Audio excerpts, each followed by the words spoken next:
verte. Tous les Brugeois sont dans le rectangle quasi. Et tous les Gantois aux abords du grand rectangle. La tête au deuxième et la latte. La latte qui repousse cette tête d'Alphaba. Encore une fois, ce sont les défenseurs centraux qui étaient venus porter le danger là sur cette phase arrêtée.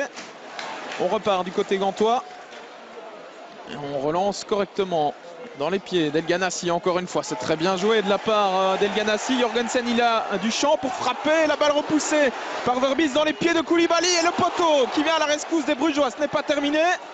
Ljubijankic au deuxième poteau. Verbis de nouveau. Et un nouveau poteau de Koulibaly. Cette action va-t-elle se terminer? Eh bien oui, avec une frappe à côté de Yacine El Ganassi. Eh bien une action complètement folle dans ce match. Après 18 minutes de jeu, 2 poteaux dans la même action et les Brugeois peuvent remercier la chance sur cette phase. On revoit la frappe de Jorgensen dans un premier temps, poteau d'Eliman Koulibaly.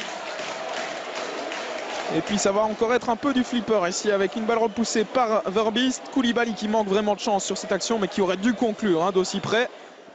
Alors le premier but tombera-t-il sur phase arrêtée? Premier corner pour le Cercle de Bruges. Déviation, deuxième poteau et Dominic Fowley qui se loupe et qui est surtout allé percuter le poteau sur cette action.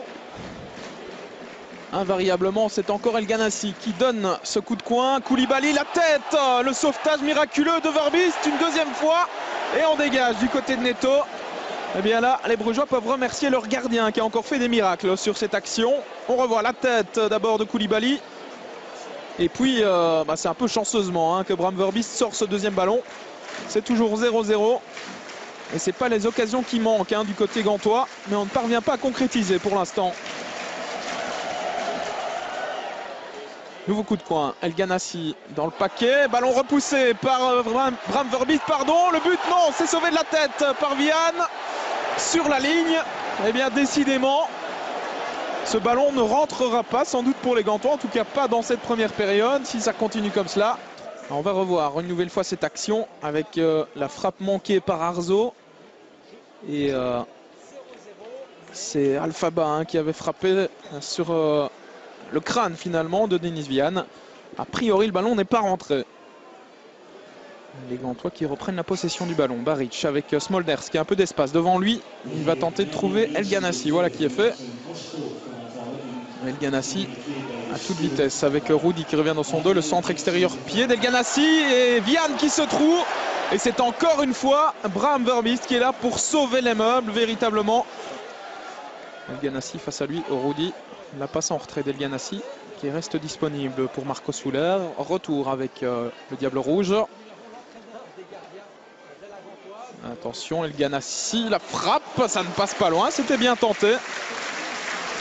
Là, il tente, il ose, il provoque El Ganassi. Il fait un bon match dans l'ensemble pour l'instant. Vaneno dans le rectangle. Face à lui, il y a Mario Baric.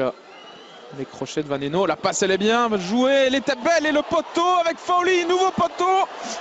Et c'est Rudy maintenant qui va peut-être pouvoir frapper, qui glisse une nouvelle fois. Eh bien, décidément, il devrait changer de pneu. Le Portugais. Et décidément, dans ce but, on a des actions complètement folles. Un premier poteau, Fowley qui se jette. Deuxième poteau pour sauver Frank Books. Et puis Rudy là qui ne parvient pas à frapper, qui glisse.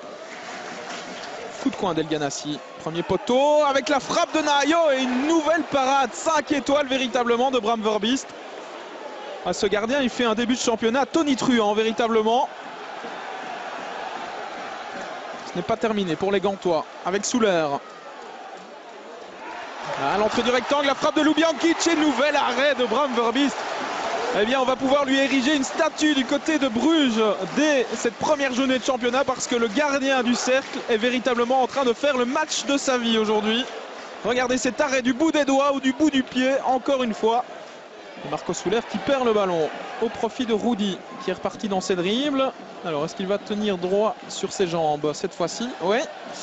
Rudy, la passe elle est magnifique. Christophe Dan pour le premier but, il est accroché. Et que dit Monsieur Verweken? C'est un penalty. Penalty pour le Cercle de Bruges. Eh bien, il va falloir revoir cette action parce que j'ai quand même l'impression que Christophe Dan est tombé à contre-temps dans cette action. Carte jaune par la même occasion pour Nahayo qui va être exclu. Voilà la première carte rouge des Gantois cette saison. Elle est pour Nahayo qui avait reçu une carte jaune après 17 minutes de jeu. Et pas de doute dans le regard de Monsieur Verweken. On va revoir ça avec Christophe Dan qui glisse véritablement tout seul. Ouais, il se trébuche dans son propre pied. Christophe Dan. Alors, Oleg Yachuk à 10 minutes de la fin de cette rencontre pour le 1-0 via le montant. 0-1 plus précisément. Le Cercle de Bruges passe devant grâce à ce penalty véritablement généreusement accordé par Monsieur Verweken. Mais voilà, les chiffres sont là. C'est 0-1, ouverture du score pour le Cercle de Bruges par Oleg Yachuk. Et c'est la fin de ce Gantois Cercle de Bruges. Victoire du Cercle 0-1. Du côté brugeois, on se satisfera évidemment de ces 3 points arrachés grâce notamment à un exceptionnel Bram Verbiest dans les buts. Du côté de la Gantoise, on va sûrement pester sur ce penalty qui va encore faire couler beaucoup d'encre dans les jours à venir.